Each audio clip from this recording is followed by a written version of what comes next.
Donc on va voir en deux grandes parties ce texte, du verset 1 au verset 15 et ensuite du verset 16 au verset 33.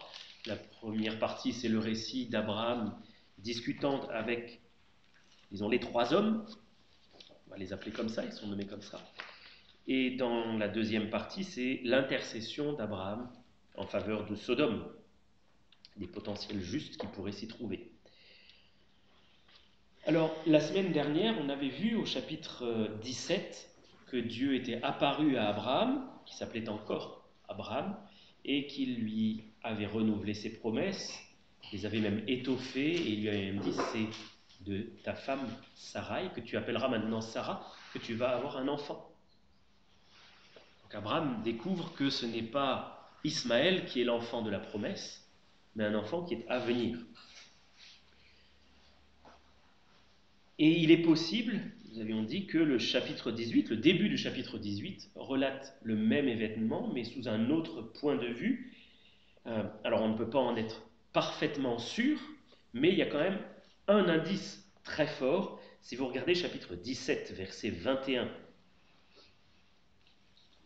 Dieu dit à Abraham, « J'établirai mon alliance avec Isaac, que Sarah t'enfantera à cette époque-ci de l'année prochaine. » Et si vous regardez 18, verset 10, l'un d'entre eux dit, « Je reviendrai vers toi à cette même époque, et voici Sarah, ta femme, aura un fils. » Donc il y a quand même un certain nombre d'indices qui nous laissent à penser que au chapitre 18, le début du chapitre 18 raconte les mêmes événements, cette même visite de Dieu à Abraham, puisqu'elle se passe à la même période, mais avec un angle différent, avec des détails différents. Dans le texte que nous avons lu au chapitre 18, il n'y a pas le changement de nom d'Abraham à Abraham et de Sarai à Sarah. Et on avait vu qu'entre le chapitre 1 et le chapitre 2 de la Genèse, il y avait aussi des similitudes, mais des différences. Ça racontait un certain nombre de choses, avec plus de détails, qui sont racontés au chapitre 1, mais avec un angle différent, un angle de vue différent. Et donc on en sait probablement donc un petit peu plus sur cette apparition, puisqu'il nous est dit qu'au verset 2, 3 hommes étaient debout devant lui. 3 hommes, donc une apparition qu'Abraham reconnaît comme étant Dieu. Tout de suite, il sait de qui il s'agit, puisqu'il court devant eux, il va se prosterner. On ne se prosterne pas devant n'importe qui, et surtout quand on est Abraham, un chef de peuple. Mais là, il court vers eux, et d'ailleurs, dans le Moyen-Orient, à cette époque, un homme, surtout un homme âgé, ne court pas. C'est pas digne de courir. Mais là, il n'hésite pas, il court. Il fait un peu comme le père, vous savez, dans l'histoire du fils prodigue, qui court vers son fils. Bon, là, c'est dans un contexte totalement différent. Mais il va vers eux, il se prosterne devant eux. Et ce qui est étonnant, c'est qu'il s'adresse à ces 3 hommes comme s'ils étaient un seul. Je ne sais pas si vous avez remarqué, il dit au verset 3, « Seigneur », au singulier. Alors certains vont dire, oui, c'est l'Éternel et 2 anges. On ne peut pas totalement exclure cette possibilité.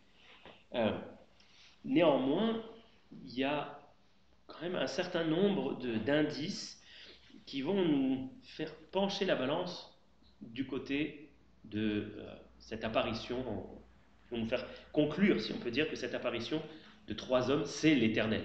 C'est-à-dire que c'est une apparition de la Trinité, ce qu'on appelle une théophanie, une apparition de Dieu. Alors c'est suggéré, hein, ça n'est pas totalement évident, il y a des choses, on peut se poser la question, mais si vous regardez, par exemple au verset 16,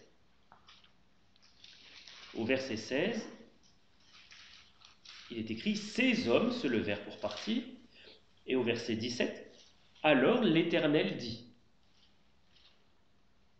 Et Abraham les accompagne et c'est l'Éternel qui parle.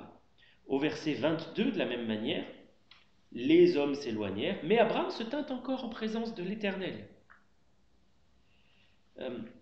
Si vous regardez même dans la suite, au chapitre 19, verset 1, il est question des deux anges. Et c'est là où ça peut être troublant. On se dit, oui, mais alors, est-ce que l'Éternel est parti? Il n'a laissé que deux anges, peut-être. Et au verset 13 même, il est écrit, l'Éternel nous a envoyés, comme si ils étaient des envoyés, ils n'étaient pas l'Éternel, mais envoyés par l'Éternel.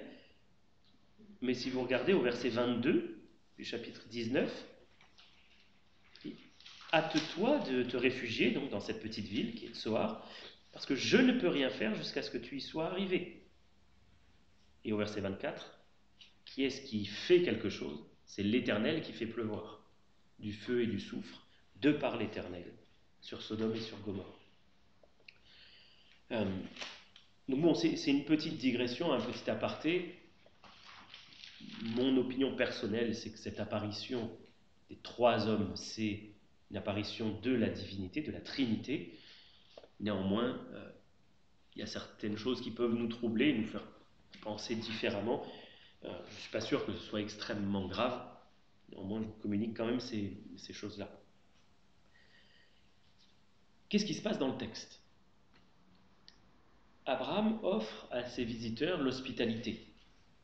Il va proposer de leur laver les pieds, qu'on leur lave les pieds, ce qui est une marque d'accueil à cette époque-là, parce qu'on marche avec des chaussures qui ne sont pas forcément fermées, sur des chemins terreux, poussiéreux, accidentés, qui blessent les pieds, qui les rendent sales, et on est content de pouvoir, en arrivant, la première chose qu'on fait, nous, en arrivant, souvent, c'est à la maison, on enlève nos chaussures et on se met en pantoufles, on prend quelque chose on se met à l'aise. Voilà, c'est une manière de mettre l'invité à l'aise, de se mettre au propre, si on peut dire.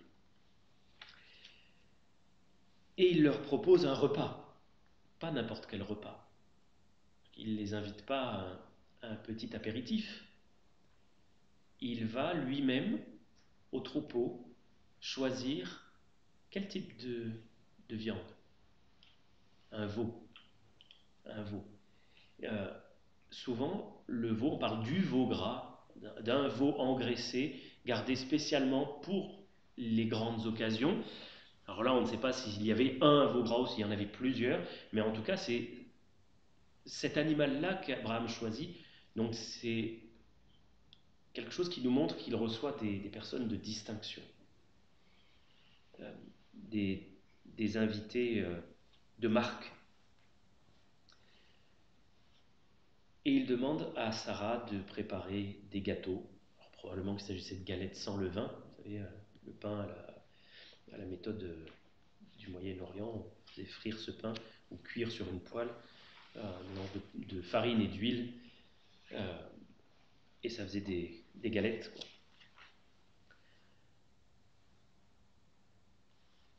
Et à partir de ce moment-là va s'engager cette discussion qui fait le parallèle avec ce qu'on avait vu au chapitre 17. Alors je trouve ça intéressant qu'il y ait cette discussion, parce que à qui est-ce que Dieu s'intéresse ici, au chapitre 18? C'est à Sarah. Jusque-là, on a surtout vu Dieu parler à Abraham, mais là, c'est à Sarah qu'il parle, c'est de Sarah qu'il parle, et c'est l'accent mis sur elle, qui n'est pas du tout négligé. Il dit, où est Sarah? Alors c'est étonnant que Dieu pose cette question, où est Sarah? Il sait très bien où est Sarah. Mais c'est comme on l'a vu depuis le début du livre de la Genèse, où es-tu, Adam? Et quand il parlait à Caïn aussi, qui avait péché, il dit, où est ton frère? Qu'as-tu fait? Tout ça, ce sont des questions auxquelles Dieu peut donner la réponse. Il le sait, il sait toutes choses. Mais c'est sa manière de montrer son intérêt, d'engager la conversation, si l'on peut dire, et de s'approcher de l'homme.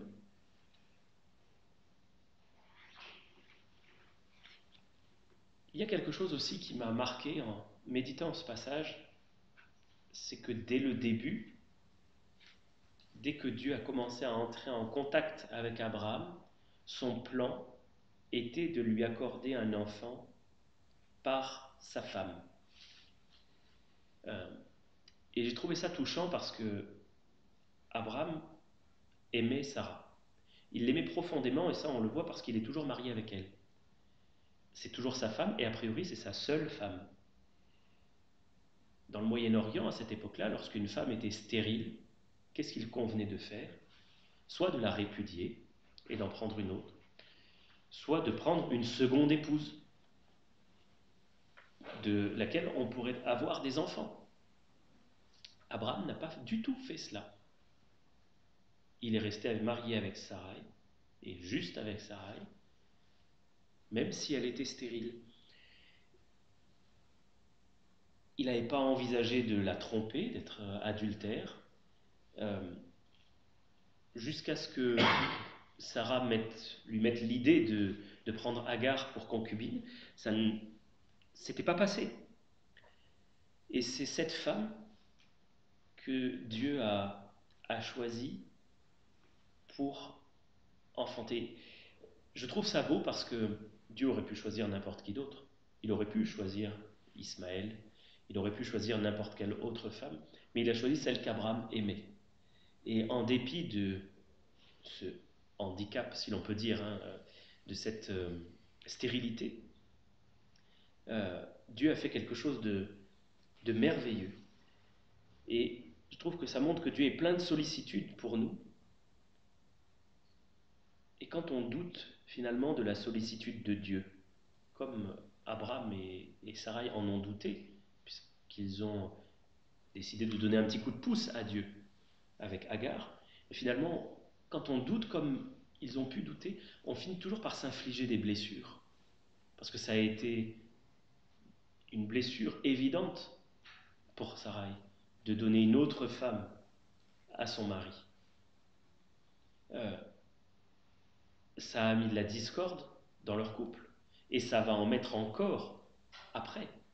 On va le voir, il va y avoir une dispute, un désaccord entre Abraham et Sarah au sujet d'Ismaël et d'Isaac. Donc soyons encouragés à croire les promesses de Dieu telles quelles, sans chercher à donner ce coup de pouce de la chair finalement à Dieu.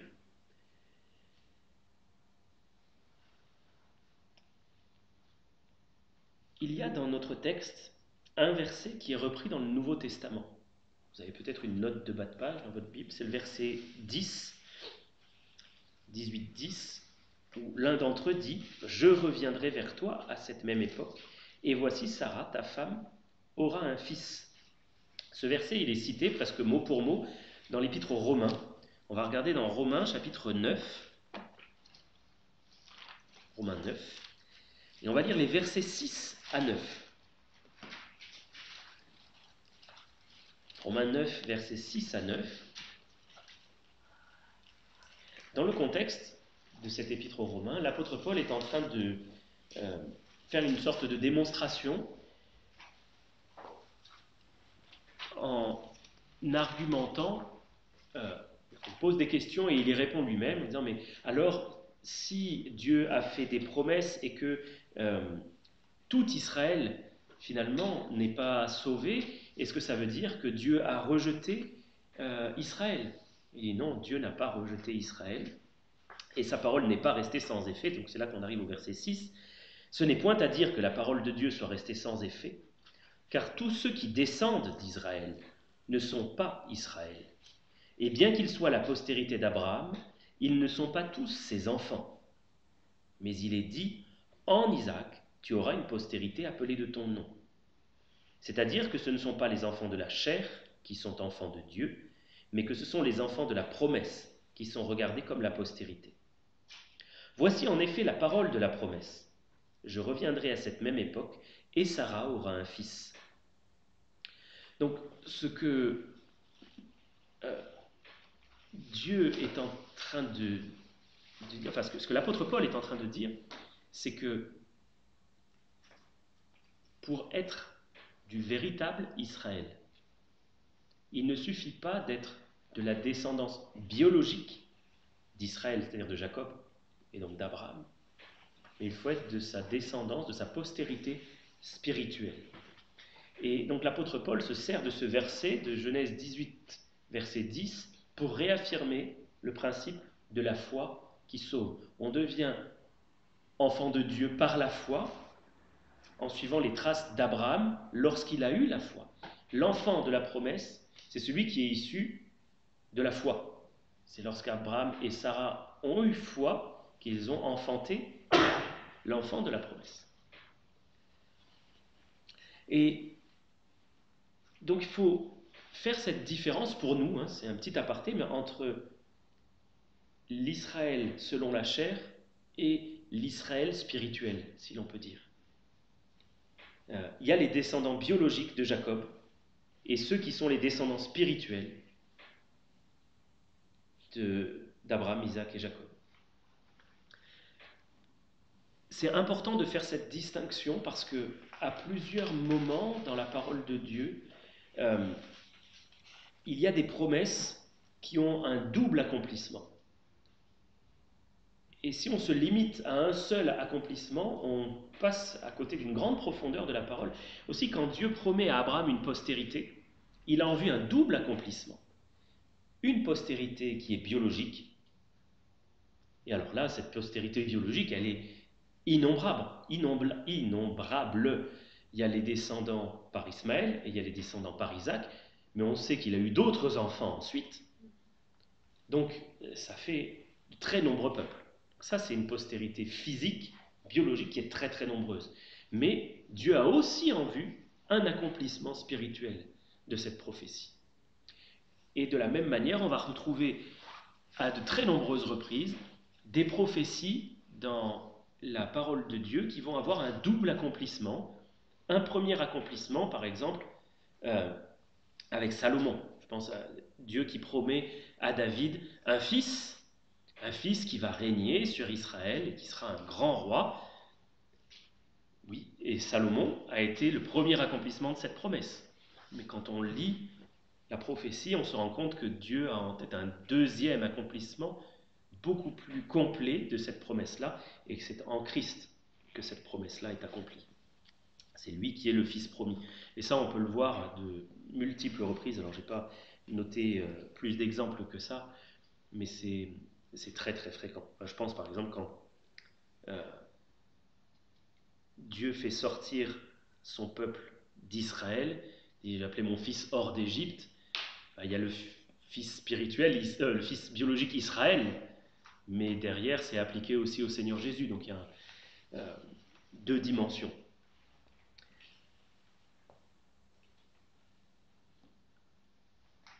D'après vous, quel caractère avait Sarah ?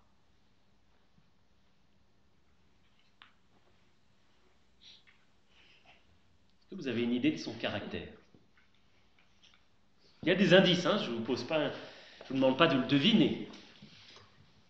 D'après la parole de Dieu, on a plusieurs indices qui nous amènent à voir en elle une femme qui était discrète.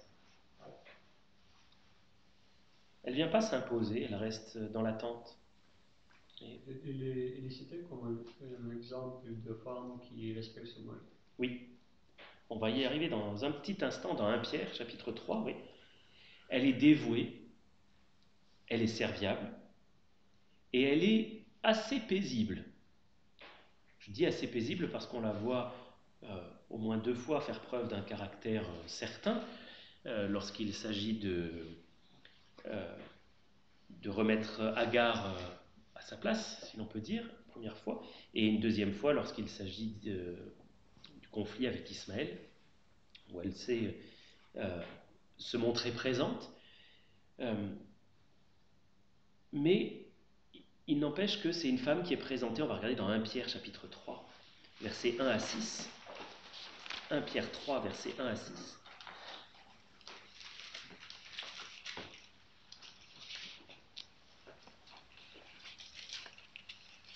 Cette présentation de Sarah. Femme, que chacune soit de même soumise à son mari, afin que si quelques-uns n'obéissent point à la parole, ils soient gagnés sans parole par la conduite de leurs femmes, en voyant votre manière de vivre chaste et respectueuse. Ayez non cette parure extérieure qui consiste dans les cheveux tressés, les ornements d'or ou les habits qu'on revêt, mais la parure intérieure et cachée dans le cœur, la pureté incorruptible d'un esprit doux et paisible, qui est d'un grand prix devant Dieu. Ainsi se paraient autrefois les saintes femmes qui espéraient en Dieu, soumises à leur mari, comme Sarah qui obéissait à Abraham et l'appelait son Seigneur. C'est d'elles que vous êtes devenues les filles, en faisant ce qui est bien, sans vous laisser troubler par aucune crainte. Donc là, Sarah est prise comme exemple de foi, de piété, étant d'un esprit doux et paisible, se parant de bonnes œuvres, de parure intérieure, cachée, plutôt que d'une parure extérieure. Elle est prise comme exemple pour une manière de vivre chaste et respectueuse ou réservée. Et comme modèle de soumission à son mari, dans notre texte de Genèse, c'est là qu'elle l'appelle son Seigneur, puisqu'elle dit au verset 12, « Mon Seigneur aussi est vieux ». Alors, il nous faut faire un petit rappel lorsque l'on aborde ces sujets qui sont très controversés aujourd'hui. J'ai déjà eu l'occasion de le faire, mais pardonnez-moi de me répéter. Lorsque la Bible demande à la femme d'être soumise à son mari, alors déjà, elle demande à une épouse d'être soumise à son mari et pas à la femme en général d'être soumise à l'homme en général. Mais c'est une soumission qui est demandée comme un acte volontaire accompli par amour, par dévouement, par amour envers Dieu, premièrement, envers le mari ensuite, mais envers Dieu premièrement, et c'est un acte volontaire. À aucun moment, il n'est demandé aux maris de soumettre leurs épouses. C'est la responsabilité des épouses de volontairement se soumettre. Tandis que c'est la responsabilité des maris de volontairement aimer leurs épouses, comme Christ a aimé l'Église. Donc, je refais ces rappels pour éviter toute situation abusive, disons, dans les couples, où certains maris pourraient employer des moyens de pression pour soumettre leurs épouses, ce qui ne leur est pas demandé dans la parole de Dieu. Notez d'ailleurs, on va faire un petit complément, dans Éphésiens 5, on va lire les versets 20 à 24, parce qu'il y a quelque chose qui est intéressant quand même à voir. Éphésiens 5, versets 20 à 24. Rendez continuellement grâce à Dieu le Père pour toutes choses, au nom de notre Seigneur Christ, vous soumettant les uns aux autres dans la crainte de Christ. Femmes, que chacune soit soumise à son mari comme au Seigneur, car le mari est le chef de la femme, comme Christ est le chef de l'Église, qui est son corps et dont il est le sauveur. Or, de même que l'Église est soumise à Christ, les femmes aussi doivent l'être à leur mari en toutes choses. Ce que je veux souligner, alors j'ai eu le passage en entier, mais c'est le verset 21 où il est question de se soumettre les uns aux autres dans la crainte de Christ. Dans le cadre du couple, il y a cette demande spécifique qui est faite aux épouses de se soumettre à leur mari, selon le Seigneur, mais de manière générale, dans nos rapports les uns avec les autres, et même dans le couple, il est question de soumission réciproque. C'est-à-dire que ce ne sont pas des rapports de force que nous sommes censés avoir les uns avec les autres, mais lorsque nous confrontons nos idées, comme cela peut nous arriver de le faire, l'attitude qui doit prédominer, c'est la soumission les uns aux autres. Donc la soumission ne concerne pas que les épouses vis-à-vis de leur mari, et si je ne me trompe pas d'ailleurs, dans 1 Pierre, dans le passage que nous avons lu, il commençait par femme, que chacune soit de même soumise à son mari. De même, pourquoi ? Parce que juste avant, il parlait des serviteurs qui doivent être soumis à leur maître, et encore avant, d'être soumis à toute autorité établie par les hommes. Donc la soumission, c'est quelque chose de général dans la vie du chrétien. On se soumet aux autorités que Dieu a placées, dans la mesure où elles ne nous demandent pas de désobéir à la parole de Dieu, parce qu'il faut obéir à Dieu plutôt qu'aux hommes. Mais tant que nous sommes dans cette zone où l'État, le gouvernement, ne nous demande rien qui soit contre la parole de Dieu, devons nous soumettre volontairement, de bon gré, dans le cadre de nos relations de travail aussi. Les questions de serviteurs, soyez soumis en toute crainte à vos maîtres. Employés, soyez soumis à votre patron. C'est la même chose, si on le transpose dans notre époque. Et après, dans le couple. Donc la question de la soumission n'est absolument pas qu'une affaire de femmes, c'est hommes et femmes sont appelés à se soumettre les uns aux autres. Et on est appelé, dans nos rapports les uns avec les autres, à toujours considérer l'autre comme plus important que nous-mêmes. Au lieu de chercher nos propres intérêts, se soumettre aux intérêts de l'autre. Dans la mesure où ça ne nous amène pas à désobéir à la parole de Dieu. Soyons clairs là-dessus. Donc si on revient à Sarah, on voit que c'était une femme dévouée, discrète, paisible, qui écoutait discrètement.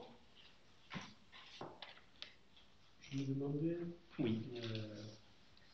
Quand tu poses la question où est ta femme Sarah, c'est une sorte d'invitation qu'elle sort de la tente pour qu'elle puisse aussi entendre. C'est pas impossible. Ouais. Parce que après, il dit qu'elle est dans la tente, et verset 15, il dit Sarah mentit. Elle ne pouvait pas parler en étant dans la tente, mentir. Elle est sortie, et du coup, elle écoutait, et voilà. C'est pas faux. Oui, j'avais pas du tout pensé à ça, mais oui. Elle est probablement sortie, au moins sur le pas de la tente, pour se joindre à son mari qui était à l'entrée de la tente,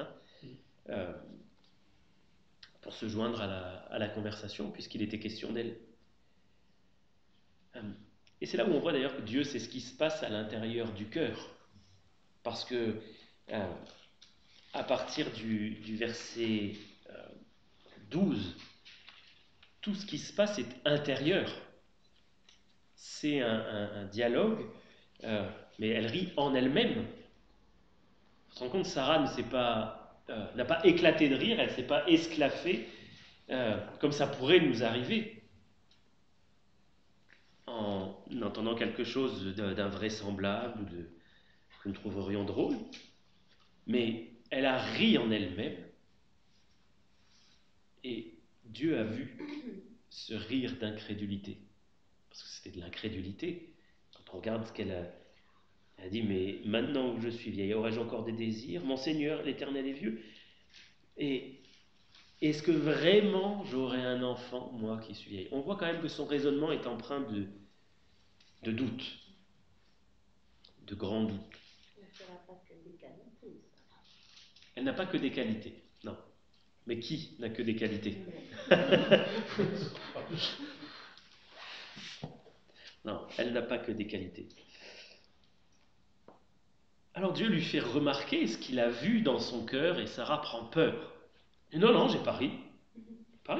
Et aux yeux des autres, elle n'avait pas ri. Mais aux yeux de Dieu, il voit parfaitement nos cœurs tortueux. Et même quand c'est pas tortueux, Dieu connaît nos pensées, et c'est rassurant aussi de savoir que Dieu connaît nos pensées, quand des fois on n'arrive pas à sortir un mot pour prier, et que la seule chose qui peut sortir, c'est une pensée. Dieu lit dans nos cœurs. On ne peut absolument rien lui dissimuler. Mais notez cette réaction qui est assez naturelle, je crois, lorsque Dieu pointe notre faute. Non, c'est pas vrai. Non, mais il y a une excuse ou il y a une tentative de se défendre, alors que Dieu ne cherche pas à la condamner. Qu'est-ce qu'il cherche à faire? cherche à balayer son incrédulité.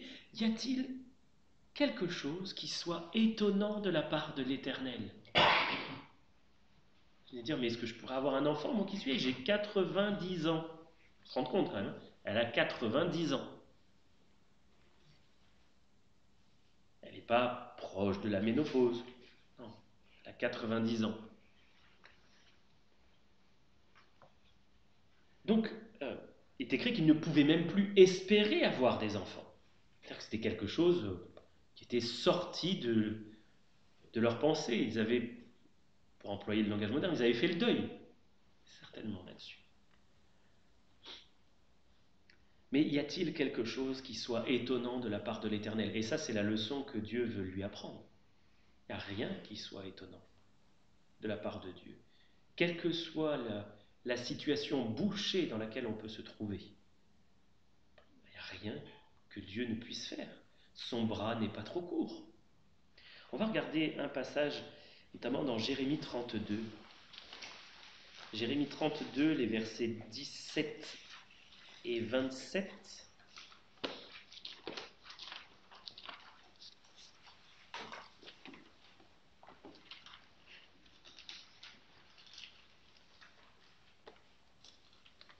Dieu a annoncé à Jérémie pendant des années que Jérusalem allait être détruite. L'armée du roi de Babylone était en train d'assiéger Jérusalem. Mais Dieu a demandé à Jérémie d'aller acheter un terrain, alors que ça allait être détruit. Mais je vais acheter un terrain qui va être détruit, pris par les ennemis, ça n'a pas de sens. Mais regardez à partir du verset 17. Ah Seigneur éternel, voici tu as fait les cieux et la terre par ta grande puissance et par ton bras étendu. Rien n'est étonnant de ta part. Donc il y a un combat dans le cœur de Jérémie quand même. Il dit, mais tu me fais acheter un champ, alors que tout ça, ça va être mis à sac. Ça va être détruit. Mais tu me fais acheter un champ. Bon, il n'y a rien qui est étonnant de ta part, mais quand même, quoi. Et si vous regardez au verset 27,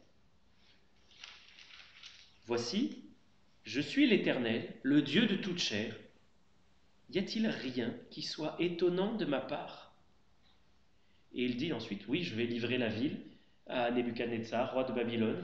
Oui, il va la prendre, oui, il va tout raser, tout va être mis à sac, mais je fais la promesse que lorsque 70 ans seront écoulés, il y aura de nouveau du monde dans cette ville et on va continuer à acheter des champs, on va continuer à faire des transactions, on va cultiver la terre. Aussi étonnant que ça puisse paraître, les perspectives à court terme étaient extrêmement pessimistes. Il y avait l'armée aux portes de Jérusalem. Mais Dieu fait cette promesse. Et si vous regardez dans 2 Rois chapitre 7, 2 Rois chapitre 7, versets 1 et 2, on est dans un contexte un peu similaire.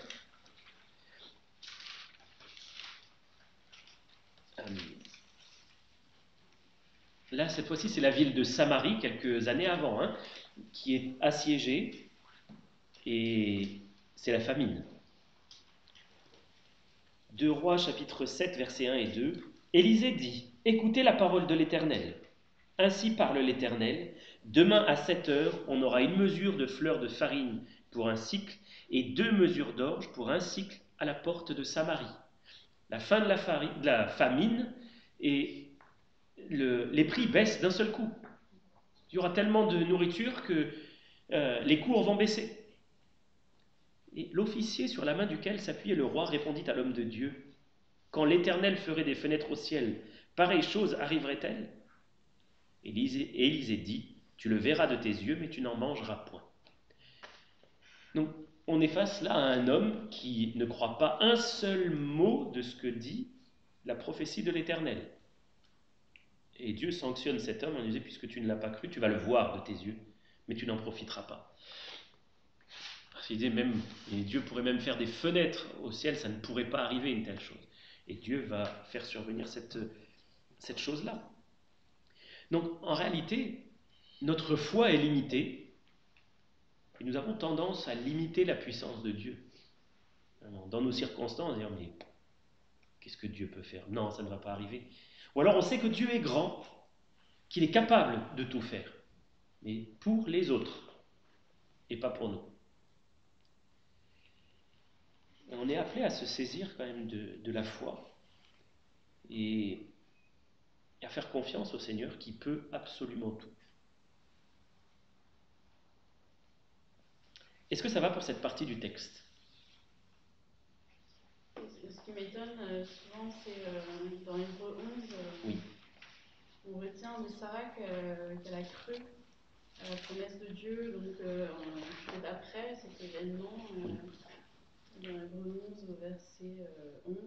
C'est par la foi que Sarah elle-même, malgré son âge avancé, fut rendue capable d'avoir une postérité, parce qu'elle crut à la fidélité de celui qui avait fait la promesse. Ouais, merci de le souligner. Elle a fini par croire. L'Épître aux Romains nous le dit aussi, au sujet d'Abraham, qui a eu un certain nombre de doutes, espérant contre toute espérance. C'est un beau cantique d'ailleurs dans nos recueils. Alors je vous propose de passer à la deuxième partie. Ah oui, il y avait une question. Vous avez commencé par le fait que le 17 et le 18, c'est le chapitre qui, peut-être c'est une intercalation. Quand ça commence 17, il est écrit l'Éternel est apparu à Abraham. Oui. 18, l'Éternel a apparu à Abraham. Il y a changement de nom. Ça commence par le même nom.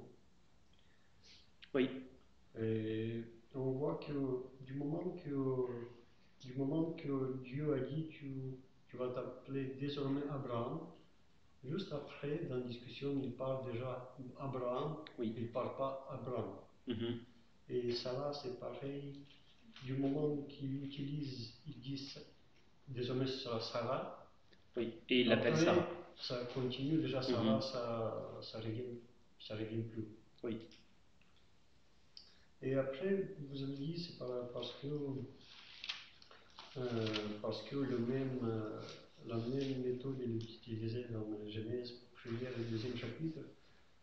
Sauf quand on lit le premier et deuxième chapitre, ça même la première fois quand je lisais la Bible, je me suis rendu compte tout de suite que ça, c'est pas une continuation, c'est le développement du premier.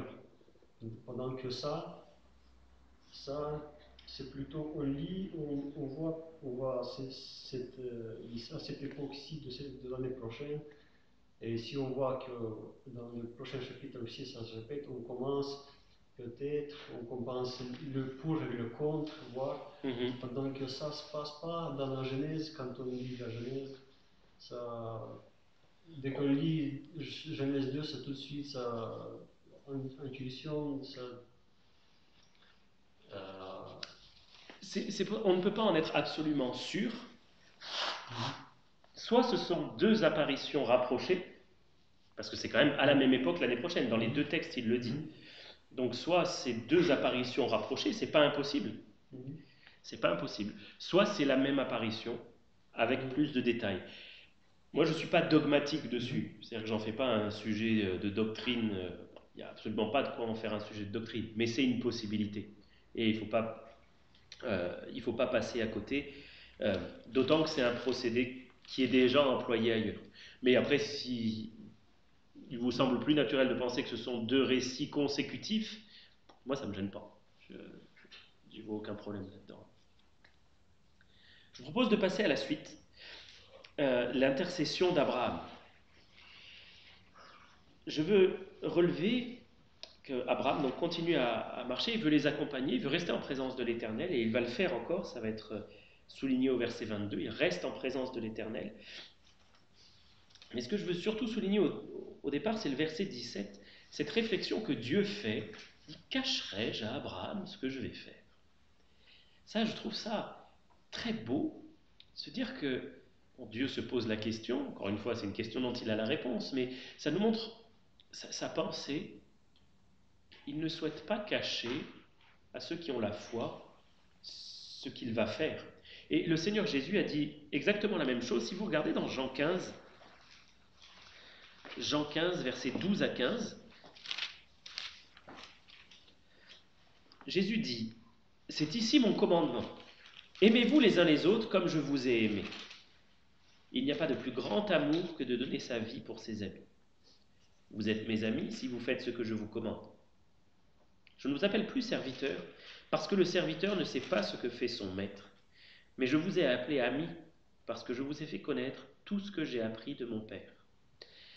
Donc, Dieu nous fait connaître tout ce qui est nécessaire à notre vie, à notre foi. Et il nous révèle tout ce qu'il est bon de connaître. Et ça, c'est son plan. Dieu ne nous a rien caché qui nous soit utile. Et on le voit là dans ce caractère. Est-ce que je vais le cacher? Non, je ne vais pas le cacher à Abraham, ce que je vais faire. Et notamment, qu'est-ce qu'il ne veut pas lui cacher? Qu'il va y avoir un jugement des impies. Dieu ne cache ni à Abraham, ni à personne d'ailleurs. Au monde entier, il le révèle qu'il y a un jugement à venir, un jugement des impies.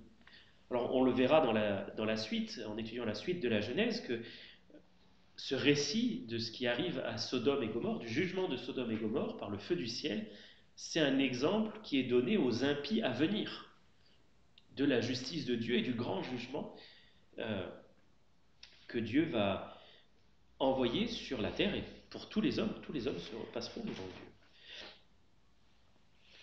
Et à partir du verset 18, Dieu réaffirme ses promesses à Abraham. Il dit, oui, tu vas devenir une grande nation, ta postérité sera très nombreuse.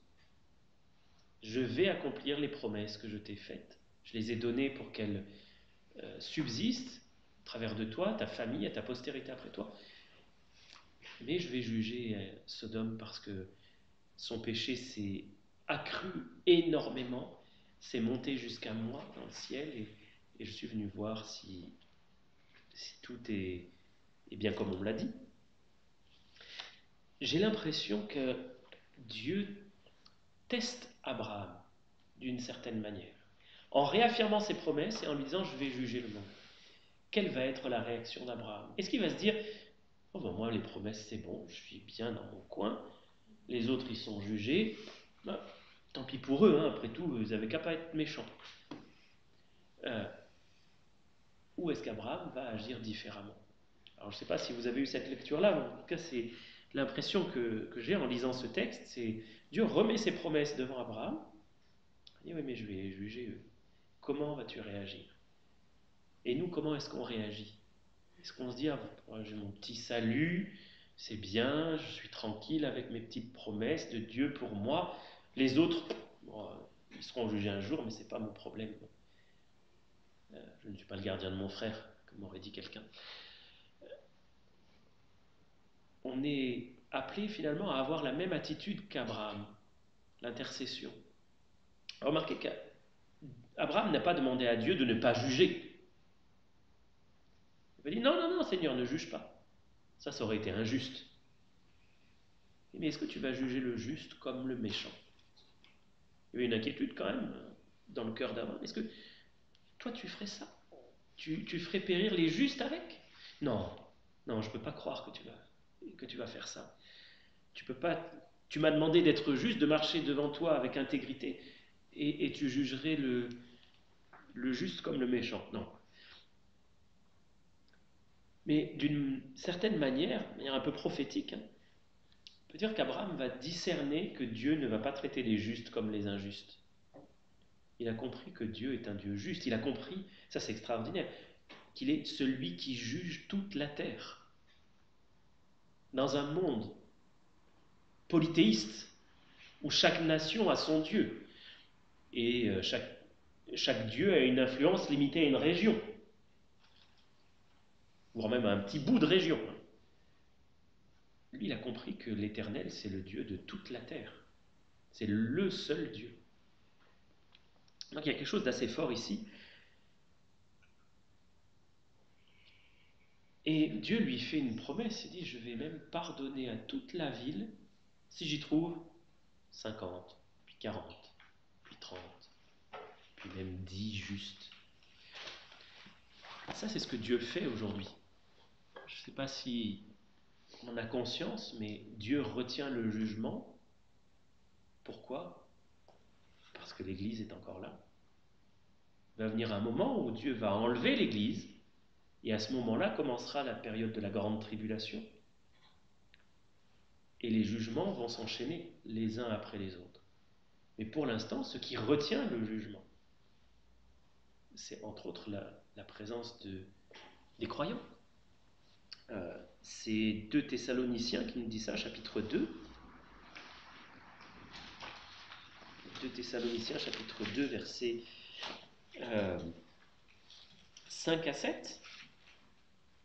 Ne vous souvenez-vous pas que je vous disais ces choses lorsque j'étais encore chez vous? Et maintenant, vous savez ce qui le retient, cet antichrist, afin qu'il ne paraisse qu'en son temps, car le mystère de l'iniquité agit déjà. Il faut seulement que celui qui le retient encore ait disparu. Celui qui retient le mystère de l'iniquité d'agir, c'est le Saint-Esprit qui est là au milieu de nous, en nous, et qui, au travers de nous, déverse cette influence positive, anticorruption, si on peut dire, dans le monde. Donc on est appelé à faire comme Abraham, qui au verset 22 se tint encore en présence de l'Éternel pour intercéder pour que Dieu sauve, intercéder aussi pour les croyants qui sont égarés. Abraham pensait certainement à son neveu Lot, qui habitait aux portes de Sodome. Enfin, à ce moment-là, il n'habitait même plus aux portes de Sodome, il habitait dans Sodome.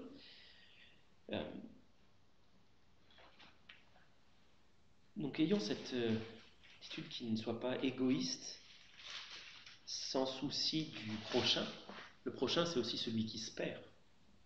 C'est celui qui meurt au bord de la route et auprès duquel on passe sans le secourir. C'est la parabole dite du bon samaritain. De qui a été le prochain de cet homme qui avait été attaqué et laissé pour mort. Et je pense aussi à ce verset des Proverbes, c'est dans les chapitres 20 et quelques, je crois.